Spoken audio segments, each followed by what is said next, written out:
Hi everybody, we're doing the long division standard algorithm. We're going to do 258 divided by 4. So follow along with a piece of paper or whiteboard or get these slides by clicking on the link below or the worksheet version. And we're going to go step by step.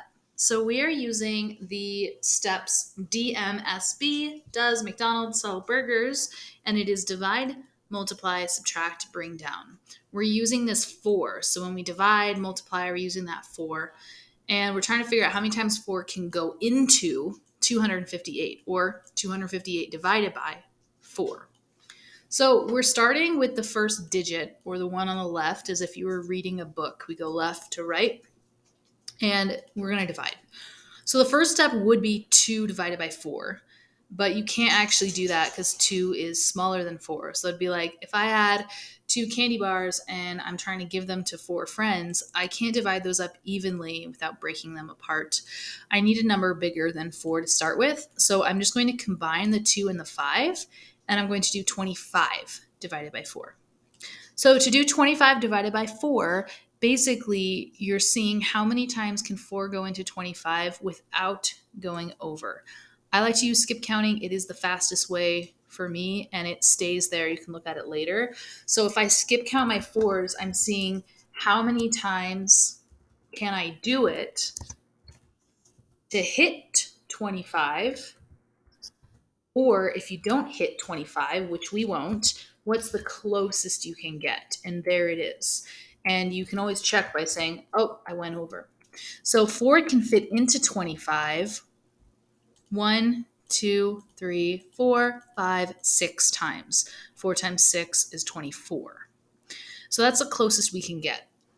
25 divided by 4 is 6.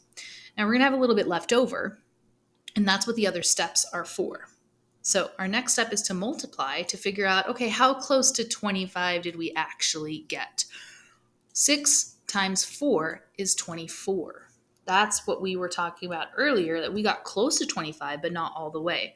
That's why you multiply, because you're trying to figure out how much of this have we really gotten into.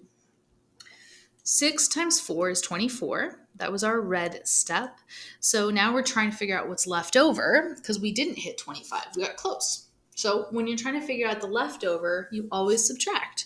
We're going to do 25 minus 24, which gets us 1. So basically what we just did there is we did 25 divided by 4, and we found out that it's 6, but that there's 1 left over, and we have to keep that 1 and use it. But it's too small of a number to use by itself, so we're going to go ahead and bring down the 8 so we have something to actually work with. So that's our next step, is to bring down. And basically, this is what we have left over. All right, so if you did 4 times 6, you'd get 240, and there's 18 left over because we're doing 258.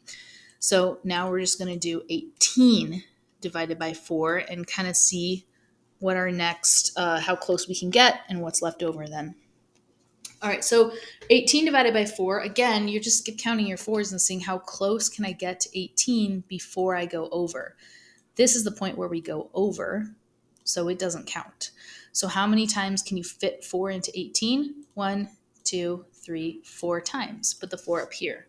But we didn't quite get up to 18, so there's something left over. So now we multiply to figure that out. So 4 times 4 is 16.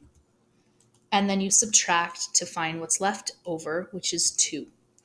We know we're done because there's nothing left to bring down, and the 2 is smaller than the 4, so you cannot divide it up, which means the 2 is just left over. It's a remainder. So we put the 2 in this box here. So what that means is if you had, let's say, 258 donuts, and you said, I'm going to put 258 donuts, I'm going to divide them up into 4 boxes. And you said, 1 for you, 1 for you, 1 for you, 1 for you, 1 for you. And you did it into 4 boxes. You'd get 64 in each box, but then you'd have 2 left over that didn't fit perfectly.